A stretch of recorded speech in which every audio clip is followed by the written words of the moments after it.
안녕하십니까. 각도기 인사이트 여러분 또 만나 뵙게 되었습니다. 네. 어제 보시고 왜 거기서 방송을 끊었느냐. 궁금해 죽겠다. 그리고 하루가 아주 몹시 길게 기다리신 분들이 있으실 텐데요. 여러분 기다린 보람이 있게 오늘은 더 재밌는 내용으로 여러분 만나도록 하겠습니다. 11월 달 들어서면서 자본시장에 굉장히 큰 변동들이 발생하고 있습니다.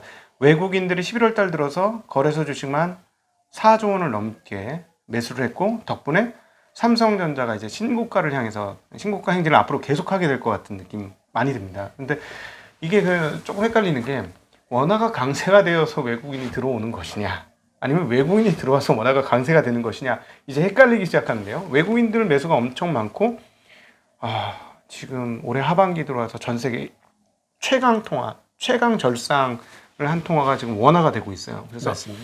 이 흐름들이 과연 어떻게 될 것인지에 대해서 오늘도 홍익희 선생님과 함께 이야기 나눠보도록 하겠습니다. 이 돈의 인문학의 저자 홍익희 선생님과 같이 오늘은 환율에 대한 이야기 나눠보도록 하겠습니다. 네. 외국인들이 왜 이렇게 들어오나요? 어떻게 생각하세요? 지금 우선은 수급이 예. 굉장히 좀 좋고, 그다음에 우리나라 펀더멘탈이 굉장히 좋아요. 그렇지. 네. 우선 우리가 코로나 사태를 이제 빨리 극복하고 그 무역 흑자 규모가 굉장히 커지고 있습니다. 얼마 정도 지금 지금 월 평균 한 거의 60억 달러 가깝게 커지고, 그다음에 해외여행을 안 나가다 보니까 서비스 수지도 개선이 돼서 맞아. 경상수지만 거의 한 80억 달러씩 생겨요. 80억. 월 80억씩. 제 주변에 해외여행을 못 가서 지금 막 몸에 진절이 나시는 분들이 꽤 많아졌거든요. 그러네. 우리가 여행 수지로 적자를 많이 냈고 상품 수지로는 흑자를 내고 이런 구조였는데, 여행 안 나가서 여행 수지도 적자 날 게 없고 상품은 그대로 팔리고 있으니까 경상은 더 늘어나고. 지금 중국 수출이 굉장히 커지고 있는데, 중국은 이미 그 코로나 이전 사태 이상으로 지금 수출을 많이 하는데, 네. 중국이 수출을 많이 한다는 얘기는 우리 중간재가 중국 시장으로 이제 더 많이 들어갈 거란 얘기거든요. 그렇죠. 자연스럽게 이제 우리 수출 볼륨도 늘어나고, 그다음에 우리나라 자본 수지도 지금 월 한 20억 달러씩 흑자를 보고 있습니다. 지금 국채 시장 같은 경우는 7월 말에 이미 150조 원 사상 최대 금액을 돌파했거든요. 네. 그리고 주식시장에는 별로 안 들어오다가 아시다시피 이제 최근에 주식시장에도 몰리고 해서 그쪽에서도 월 한 20억 달러씩 들어와요. 지금 한국으로. 그러니까 달러가 경상 쪽에서 한 80억 달러, 자본 쪽에서 20억 달러 들어오니까 월 100억 달러씩 늘어나가지고, 이게 지금 우리나라 외환보유고를 굉장히 급격하게 상승시키고 있습니다. 12조가 들어온다는 얘기인데, 한국 주식시장이 2,000조, 뭐 부동산은 제끼고 한국 시장이 2,000조인데 한 달에 12조면은 얼마 들어온 거예요? 0.5%씩 증가를 하는 거네. 지금 그러다 보니까 우리나라 지금 원화가 이렇게 빠른 추세로 상승하고 있는데, 이런 현상은 사실은 중국도 마찬가지예요. 중국은 볼륨이 우리보다 훨씬 큽니다.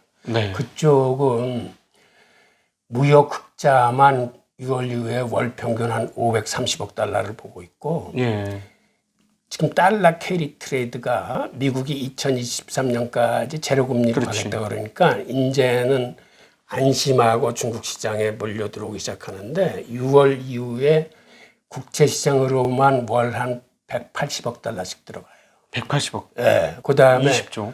주식 시장에는 별로 안 들어가는데도 월 한 15억 달러씩은 들어가요. 중국 쪽으로도. 그러니까는 무역 흑자 530억 더하기 이쪽에 한 200억 불 더하면 거기도 월 평균 한 730억 달러씩 밀려 들어와요. 85, 그러다 보니까는 90조 사이네. 그 정도.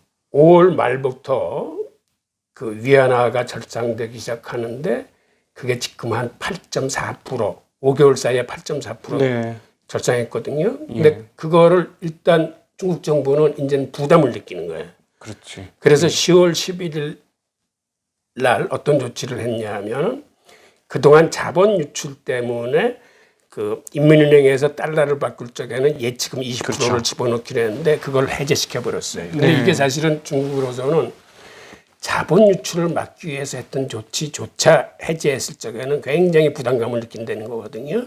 그래서 그쪽은 억눌렀어요. 예.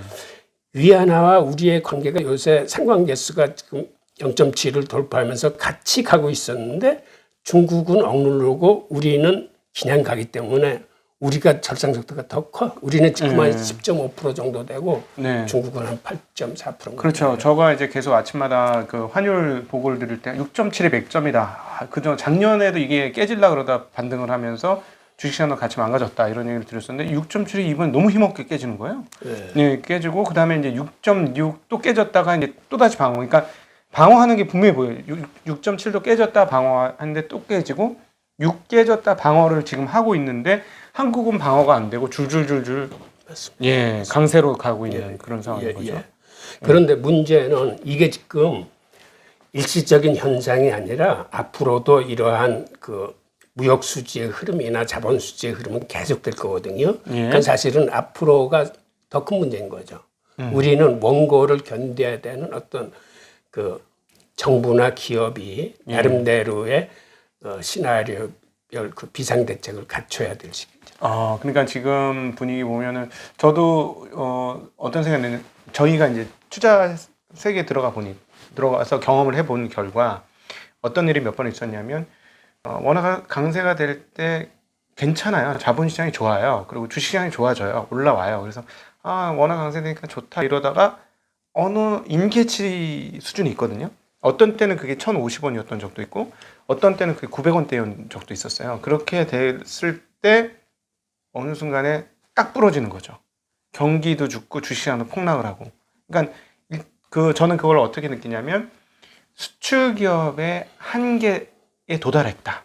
그러니까 견딜 수 있는 환율을 넘어가는 순간에 갑자기 한국이 나빠지고 투자자는 그거 알고 돈 빼고 이게 같이 일어나면서 시장이 한꺼번에 무너지거든요. 그래서 그걸 조심하자라고 하는데 저 생각에는 과거보다는 원화 강세가 조금 더 세게 일어날 수도 있다는 그냥 어떤 직감?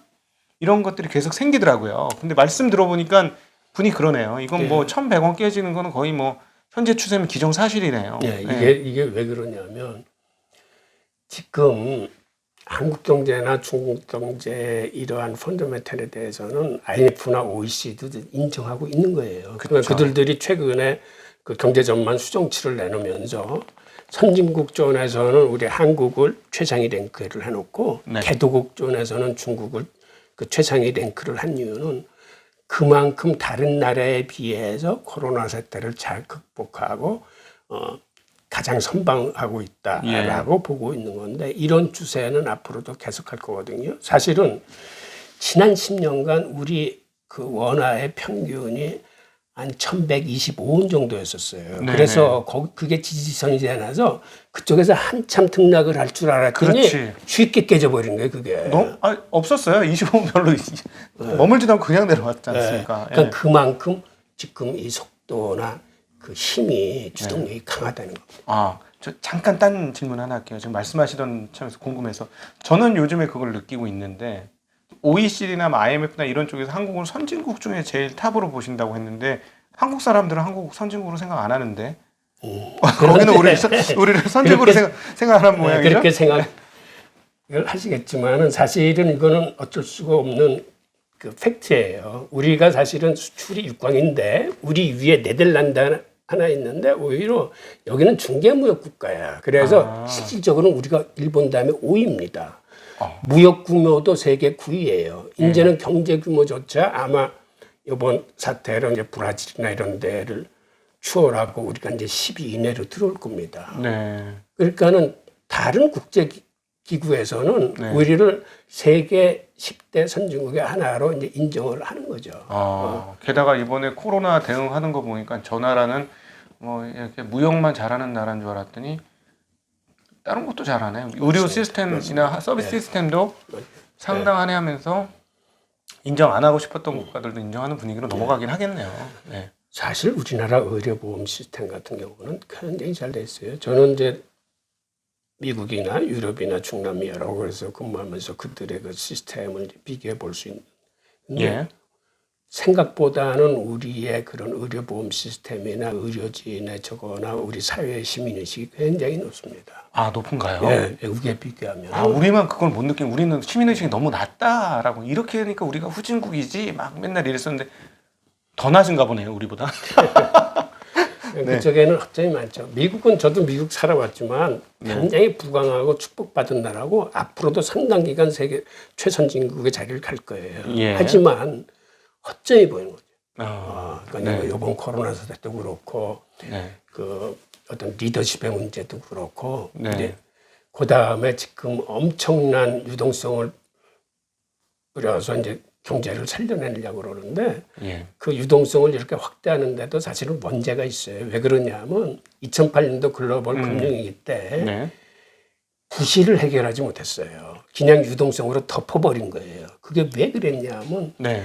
월스트리트의 그 원로들이 그걸 최반대해서 버텼는데 그걸 정부가 어떻게 하지는 못했어요. 아, 우리 망하게 하지 마. 우리는 안 돼. 우리는 살아남아야 되겠어. 네. 그러니까 돈이나 일단 조금 우리가 살아남을게.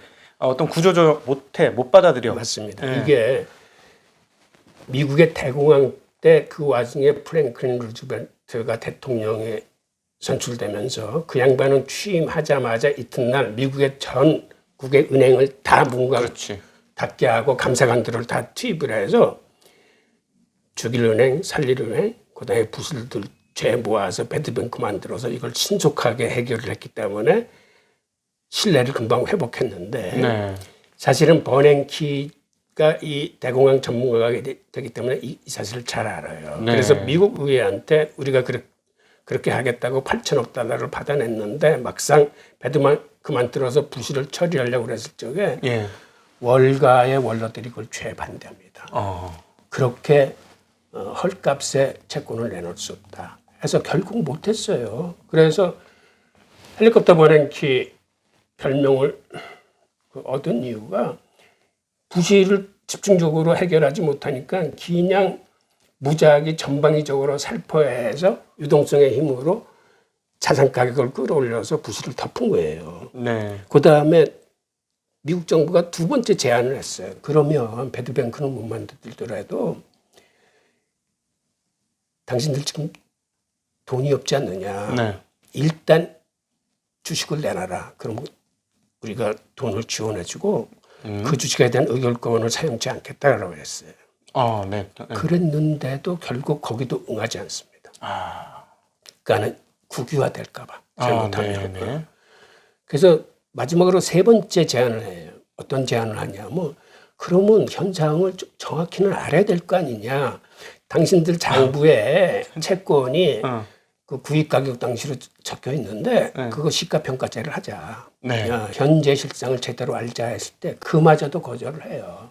이건 깡패네. 네. 그러니까는 월스트리트의 탐욕을 미국 정부가 이겨내지 못한 거예요. 네. 그래서 3차에 걸쳐서 유동성을 풀어서 자산 가격도 올려서 이걸 덮어버린 거예요. 그래서 그럴 때 한계 기업이나 좀비 기업이 구조조정되고 청소가 되고 새싹이 자라야 되는데 그러한 문제들이 전혀 정리되지 않고 지금까지 온 거예요. 그러니까 지금도 문제가 생기면 결국은 돈을 풀어서 해결해야 되는데 이제는 여기에 문제가 생기는 거예요. 그러니까는 미국의 경제계 리더나 유럽 쪽에서 양적 완화는 그간 있는 사람들의 배만 불렸지 정말 국민들의 실생활을 위해서 한 일이 뭐 있느냐라는 반성이 시작되는 거예요. 그 반성을 사실은 제일 먼저 시작한 사람이 그 로버트 루빈 재무부 장관이에요. 그 양반 골드만삭스 회장 출신인데 재무부 장관 해보니까 미국의 소득 불평등 심화 문제가 이게 장난이 아니거든. 그래서 그 양반은 장관직을 퇴직하고 1999년에 브루킹스 연구소로 들어가요. 그래서 해밀턴 프로젝트라고 소득 불평등 그 테마를 가지고 연구를 합니다. 그리고 결국은 그 양반은 그걸 공론화시키지 못했어요. 그냥 시장의 파이가 커져야 국민들의 생활이 좋아진다라고 그냥 애둘러 얘기하고 닫았는데 이런 소득 불평등의 문제와 빈부격차 문제를 표면화시킨 게 제넷 앨런 그 연준 이사장이에요. 2014년도에 연준 자료에 그런 그래프를 공식적으로 발표를 하면서 미국이 100년 만에 지금 소득 불평등이 최악이다. 100년 만에? 야, 저거네요. 우리 위대한 개츠비 나왔을 때 정말 대단한 불평등인데 그 다음 이후로 최고가 됐다는 얘기네요, 지금. 미국이라는 나라가 기회의 땅 맞나? 라는 얘기를 해요. 그 양반이. 그 양반이 생각보다는 굉장히 진보적입니다. 네. 그래서 그 이후에 미국에서 이게 공론화돼서 대선 때 그 선거 아젠다로 이제 집중적인 그 조망을 받고 이제 미국인들은 이 문제 사태의 심각성을 알아요. 예.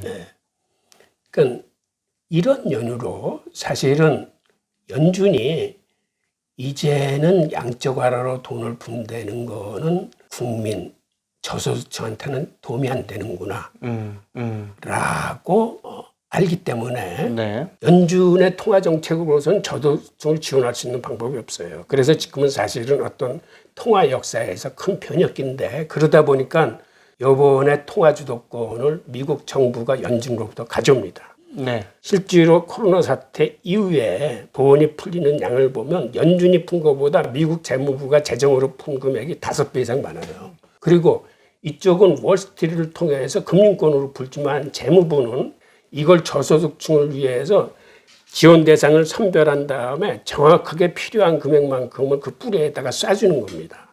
1차, 2차, 3차, 4차 부양책 말씀하시는 거죠? 네. 그래서 경기부양책을 가져오면서 전격적으로 기본소득과 현대통화이론을 채택을 합니다. MMT. 네. 그러니까 이런 과정이 옛날 같으면 기존 기득 금융 세력에서 굉장히 반대했을 텐데 지금 반대를 못하는 이유가 하부 구조가 무너지면 상부 구조까지 무너지기 때문에 지금은 어떤 면에서 선택의 여지가 없고 어떤 통화의 역사의 주도권이 이렇게 바뀌는 시기라고 보여져요. 그러면은 지금 의회가 부양책 지금 5차 부양책이 나와야 되는데 뭐 2조 달러다, 뭐 1조 8천이다, 5천억이다 막 이렇게 지금 나오고 있는 얘기인데 지금 우리 교수님 말씀을 감안을 해보면 공화당은 일부 반대를 하고 있는 거네요. 5천억 달러 얘기를 하고 있고 지금 민주당의 누구야 그 의장께서는 계속 2조 이상이 필요하다. 오늘도 2조 이상이 필요하다는 얘기를 했었는데 상원 원내대표는 우리가 생각하는 굉장히 거리가 멀다 이렇게 얘기를 하면서 계속해서 5천억 한다는 거는 공화당은 여전히 거기에 저항감을 상당히 많이 가지고 있는 상황이다 이렇게 보면 되겠네요. 그거는 저는 이렇게 이해를 하는데요. 지금 미국 정부에서 국채를 너무 많이 발행하다 보니까는 이게 수요가 굉장히 부진합니다. 그러니까 어떤 의미냐면 외국의 중앙은행들이 지금은 전혀 미국 국채를 사지 못해요. 상반기에 3조 4천억 달러 정도의 국채가 풀렸을 적에 대부분 헤지펀드, 자산운용사, 연기금 펀드들이 사주고 나머지 47%를 연준이 떠안았어요. 팔리지 않아서. 그리고 그러다 보니까 하반기에 나오는 금액도 매월 증가되는데 국채 경매가 있는 날은 어김없이 국채 가격이 떨어지면서 금리가 올라가요. 네. 그래서 0.5대 했던 게 지금 0.9 막 이렇게 가잖아요. 10년물 같은 경우. 그런데 연준으로서도 이거를 그냥 마냥 바라볼 수 없는 게 이게 나중에는 30년 모기지하고 회사채하고 연동돼 있기 때문에 어느 정도 손에서는 막아줘야 되는데 그게 사실은 비상금을 필탄을 아껴놨다 해야 되는 거기 때문에 이제는 뭐 주식시장이나 자산시장을 위해서 연준이 돈을 풀 수 있는 여력은 없어요. 국채 사야 되니까. 예. 그러니까 그런 것도 겨냥을 해야 되고 일정 이상의 금리가 오르면은 그게 회사채 시장이나 모기지 시장으로 불똥이 옮겨가지 그렇지. 않도록 한계 기업들 하이힐드는 망하는 거지 잘못하면. 네네. 그렇죠. 지금 사실 저도 그럼 보니까는 YCC 그러니까 일드 커브 컨트롤을 안 한다고는 했어요. 원칙적으로 안 한다는 얘기는 했는데 실제적으로 보니까 이 10년물 금리가 0.9%에서 더 넘어갈 것 같으니까 상당히 기분 나빠한다는 느낌을 받거든요, 연준이. 그래서 어떤 식으로든 찍어 눌러야 되겠다는 생각을 하고 있는 것 같아요. 그러니까 이런 거죠. 사실은 여당인 공화당이 더 많이 풀어야 되는데 이게 지금 역전이 돼가지고 민주당이 더 많이 풀자 그러고 공화당이 덜 풀자고 하는 이유가 이 국채가 풀리는 이 시장도 사실은 지금으로서는 이게 만만치 않고 더 이상 국채가 심하게 풀리면은 여기도 어떤 왜곡 현상이 온다는 거를 현 정부 여권에서는 이거를 알고 있는 거죠. 그러니까 한 5천억만 해야지 이거 여기서 2조 너희들 얘기하는 것처럼 민주당 너희들 얘기처럼 그렇게 풀어가지고는 이제 국채 응찰도 보통 10년물이 2.42배의 응찰률을 가지고 있어요. 근데 최근에 이번 달 1270억 달러 정도를 푸는데 그저께 570억인가 540억을 푸는데 2.38로 떨어졌어요. 근데 교수님 말씀 얘기 들어보니까 그중에 또 상당폭은 연준이 사주는 거네요. 응찰률에 응찰을 하진 않죠, 연준. 전 잘 몰라서 그거는. 저도 그 이상의 내막은 모르겠어요. 네. 상반기에 그 나온 수치를 보니까 그렇더라고요. 47%를 연준이 끌어안았더라고요. 그렇군요. 네. 그러니까 계속 사주겠다고는 얘기는 했었으니까. 근데 사실은 앞으로가 더 문제인 게 그 예전에 한 7천억, 8천억 달러 했던 연준의 대차 대조표가 금융위기 이후에 3차 양적 완화를 하면서 4조 달러 갔다가 줄어드는 듯 하다가 이번에 코로나 맞으면서 7조 2천억 하지 않았습니까? 7조 달러. 예. 그 이후로 연준은 돈을 못 풀어요. 그럼 7조 2천억 해서 아니 매월 공약한 거는 국채 800억하고 모기지 400억은 사요. 그런데 이만큼을 다른 데서 줄여요. 그래서 대차대조표는 보면은 전혀 약간 평탄해졌어요. 약간 올라가 약간씩. 그리고 사실은 연준이 통화 정책을 못 쓰니까는 대형 상업은행들로 하여금 쓰게 만들었었거든요. 지불준비율도 0%로 낮춰주고 위험자산 구입 규제도 풀어주고 그래서 연준에 예치됐던 한 3조 2천억 정도의 초과 지불 준비금을 꺼내서 이 사람들이 국채나 채권을 샀었는데 어느 순간 이게 안전자산이 아니다라는 걸 인지하기 시작합니다. 그러니까 여태까지 지난 40년간은 금리가 계속 내려오면서 국채라는 건 가격이 오른다라는 관념의 안전자산이었는데 이제는 하방이 열려 있는 거예요. 가격이 떨어질 수 있다고 느끼기 때문에 이 사람들이 다시 상업은행들이 돈을 회수하기 시작해서 초과지분금을 맡겨요. 그리고 그나마 그 이상의 통계를 지금 발표를 하지 않아요. 잠시만요. 여기 지금 교수님 굉장히 중요한 얘기를 해요. 우리 투자자들한테 굉장히 중요한 얘기를 하셨기 때문에 정리를 하고 가겠습니다. 저도 아침 방송에 저녁 방송에서 계속해서 말씀드렸던 부분 중에 하나는 국채가 더 이상 오를 곳이 어디냐. 마이너스 금리는 안 하기로 결정을 했으니 마이너스 다 붙었는데 더 이상 올라갈 공간이 요만큼밖에 안 나는데 여기서 무슨 경쟁을 하냐. 미국 국채 좀 아닌 것 같다라는 말씀을 계속 드렸는데 지금 말씀하신 건 훨씬 더 심각한 얘기를 말씀하신데 폴 볼커 이후 80년 약 한 15% 미국 국채 그 콜이 그 금리를 찍은 이후로 40년간 밑으로 잘 흐릅니다. 이 제로까지 흐른 거죠, 지금. 20%부터 제로까지 40년 잘 흘렀는데 지금 하신 말씀은 뭐냐면 앞으로도 채권 발행이 더 많아져서 그동안에는 중앙은행이 사주고 또 일부는 상업은행이 그 채권을 사주는 주체적인 세력이 되었었는데 상업은행은 상업을 해야 돼. 장사를 하는 애들이니까 국채를 샀는데 떨어질 것 같아서 잘 못 사주기 시작했다라는 말씀을 하신 거고 그러면은 매수 주체가 하나 빠지게 되는 거고 그렇게 되어서 금리를 더 올려야만 채권이 팔리는 상황으로 가면 채권 가격은 이제 추세적인 하락으로 갈 수도 있다라는 점을 얘기하신 거예요. 그래서 미국 국채를 안전하다라고 생각해서 투자하시는 분들은 상당한 주의가 필요하다는 말씀을 여기서 한번 저도 그렇게 생각하고 있기 때문에 그걸 한번 지적하고 넘어가야 될 것 같습니다. 미국 국채가 과연 안전자산이냐 라는데 심각한 의문이 들기 시작하는 상황이 되었다라는 건 기억을 하시는 게 좋을 것 같습니다. 근데 문제는 이게 또 앞으로예요. 무슨 문제냐면 지금 민주당이 추가 부양책으로 얘기하는 게 2조 2천억 달러 아닙니까? 그 다음에 그 그린 딜로 2조 달러 정도 풀겠다는데 사실은 이 2조 달러, 2조 2천억 달러가 어느 정도 큰 금액이냐면 여기다가 앞으로는 재정이 더 풀릴 거예요. 근데 이 금액이 어느 정도 큰 금액이냐면 우리 쉽게 얘기해서 연준이 4조 달러였던 본원통화 발행액을 코로나 사태로 해서 지금 7조 한 1천억 달러 됐는데 원래 달러는 해외에서 유통량이 그동안은 더 많았어요. 해외에서 한 60% 썼는데 물론 지금은 이제 미국 국내 유통량이 훨씬 더 많을 겁니다. 그러니까 그렇다 하더라도 사실은 7조 1천억 달러 중에서 지금 미국 국내에서 통용되고 있는 보는 달러가 한 4조 달러 될 건데 바로 지금 민주당이 얘기하는 2조 2천억 달러, 2조 달러만 합쳐도 그게 4조 2천억 달러. 엄청난 금액이에요. 이게. 미국의 1년 GDP가 20조니까요. 20조 달러니까는 우리나라 예산으로 따지면 우리나라 2천억 GDP에 500조 예산인데 하나의 예산을 더 풀겠다는 예산 하나를 더 풀겠다는. 지금도 국채 시장에서 경매일만 되면은 그 수급이 맞지 않아 가지고 이렇게 계속 국채 가격이 뛰는데 앞으로 만약 이 물량이 쏟아져 나온다면은 과연 그렇지. 채권 시장이 이거를 감당해낼 수 있겠느냐. 네. 예전에는 외국 중앙은행 등이 사줬는데 이제 제코가 적자라 지금 사주지 못해요. 네. 전혀. 네. 최근에 이제 그러면서 과거하고 달라진 뉴스가 제3자 입찰 물량이 어떠냐 그 얘기를 하기 시작하거든요. 그러니까 그게 바로 말씀하셨던 이제 외국 제3자 그 다른 중앙은행이나 그게 이제 양호하면 양호하게 소화되었다. 뭐 이렇게 코멘트가 달려요.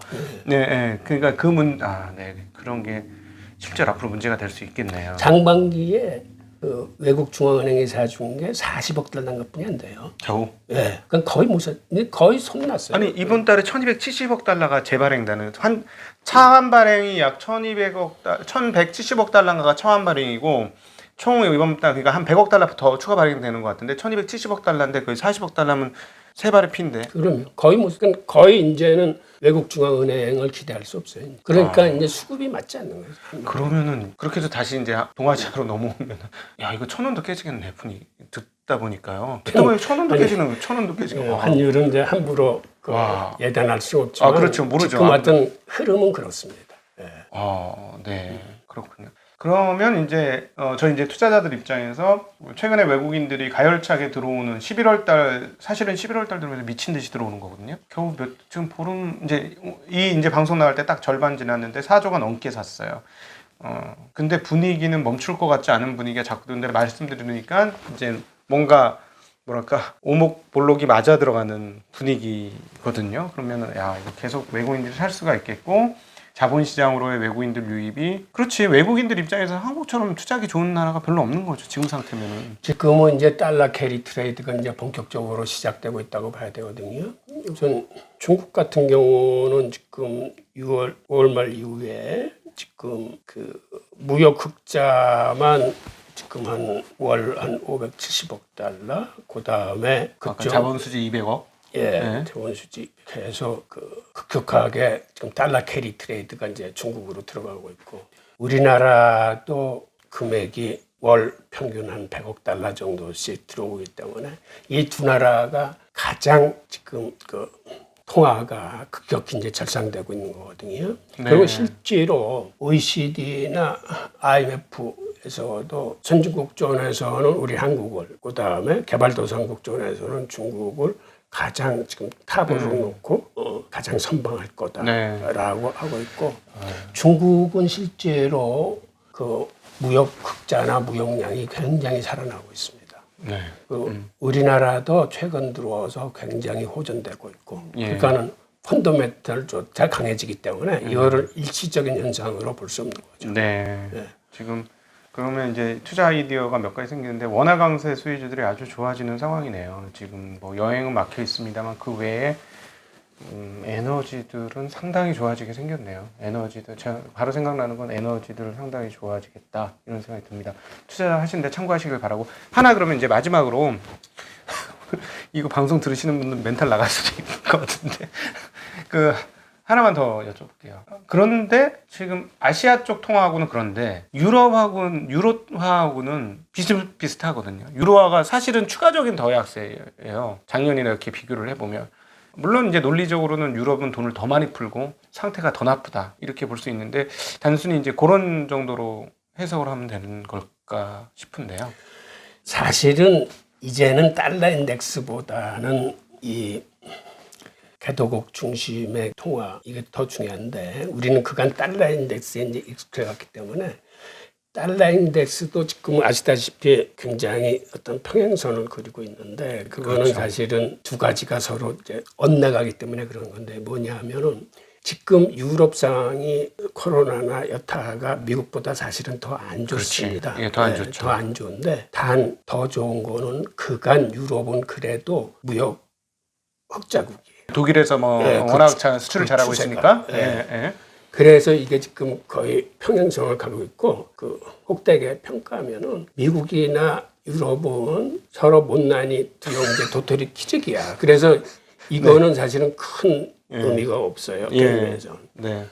오히려 지금은 중국이나 우리 한국 등 이런 나라들로 어떤 쏠림 현상이 생기는 거고, 그런 의미에서 그 달러 인덱스는 지금은 그렇더라도 앞으로 미국이 워낙 많은 돈을 풀 거라고 생각하기 때문에 그건 다시 밑으로? 밑으로 흐를 겁니다. 네. 사실은 진짜 말씀하신 못난이 경쟁하듯이 엔화도 마찬가지예요. 엔화도 풀 수 없을 만큼 계속 풀고 유로도 풀고 달러도 풀고 그러니까 사실은 유탄이 지들끼리 환율 하락 전쟁을 그냥 있는 거 없는 거 진짜 옷 다 벗는 수준으로 환율 전쟁을 하고 있고 그러니까 우리도 사실은 그 긴 역사를 보면 통화 약세 전쟁에서는 한국이 최선도 아니었습니까? 지난 수십 년간을 통해서 사실은 항상 약세로 왔었으니까. 근데 이제는 완전 그 그 틀이 완전히 역전되는 느낌이 올해 많이 드네요.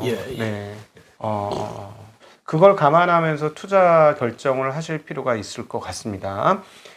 우리 홍 선생님하고 저하고는 의견이 저는 거의 일치를 봤어요. 저도 계속 저희 이제 증시각도의 TV 아침 저녁으로 보시면 원화 강세다, 이 아시아만 좀 다르다, 막 계속 그런 말씀을 중계하듯이 계속 말씀드렸는데 오늘 홍 선생님 통해서 더 자세하게 이 흐름이 좀 더 구조적인 흐름이다라는 거 확인할 수 있을 것 같습니다. 여러분 어떠신가요? 재미있으셨나요? 사실은 더 하고 싶지만 굉장히 지금도 시간이 너무너무 빨리 가는데 재미있으셨으면 저는 뭐 이런 주문은 잘 안 드리잖아요. 댓글 한 200개 이상 달린다면 우리 홍 선생님을 다시 한번 모셔보도록 하겠습니다. 조금 다를 거예요. 저도 투자 현장에 있는 현장 투자자고 그리고 우리 홍 선생님 같은 경우는 무역의 현장에 있다가 거기서 현장에서 뼈가 굵어서 이론적인 토대를 쌓으신 분이라서 저는 굉장히 재밌어요. 뭔가 호흡도 잘 맞고 재밌는데 여러분이 댓글로 호응을 해주신다면 우리 홍 선생님 또 모실 수 있도록 그렇게 해보겠습니다. 오늘 이렇게 함께 해주신 각도기 인사이트 함께 해주신 홍익희 선생님께 다시 한번 감사 말씀드리겠습니다. 예, 감사합니다. 고맙습니다. 다음에 또 알차고 재미난 내용으로 여러분 뵙기를 약속드리면서 오늘 각도기 인사이트는 여기서 마감하도록 하겠습니다. 감사합니다. 안녕.